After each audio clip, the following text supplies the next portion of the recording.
હું શું કહું છું, હા મને યાર લાયસન્સ કઢાઈ આપો ને યાર, મારે 4 વ્હીલર પાછું ચલાવવાનું ચાલુ કરવું છે. તું યાર પેલા મોલમાં સરખી ટ્રોલી ચલાવતા તો શીખ. સામાન લેતા લેતા 7-8 જણને ઠોકી દે છે. હવે ટ્રોલી તો છોડો ને અત્યારે, હું જપાન. હું એવું કહું છું, તમે છે ને ટેન્શન ના લેશો, તમે બાજુમાં બેસજો. જો બાજુ શું બાજુમાં બેવાનું? આપણે એકદમ છે ને મોડી રાત્રે 11 વાગ્યા પછી, હા જ્યારે રોડ પર પબ્લિક ઓછી હોય ને ત્યારે કાર લઈને નીકળવાનું પ્રેક્ટિસ કરવા. એ બરાબર, પણ તું મને જ લઈને જવાની કેમ જીદ કરે છે? તમે બેસજો ને, હું એવું માની લઈશ કે મારું ભાગ્ય ખુલી ગયું. ભલા ભાગ્ય ખુલે કે ના ખુલે, એરબેગ ખુલી ગઈ તો શું કરશું?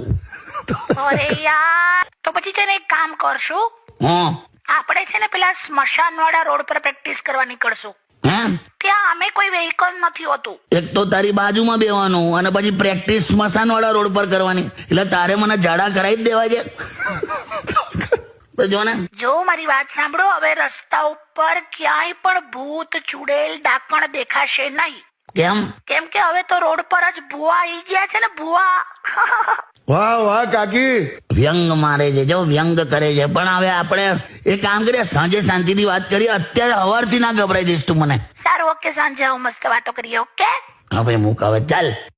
ડાયપર રાખે છે જોડે? હું શું લે ડાયપર રાખું યાર? ઓકે, લેતો જઈશ.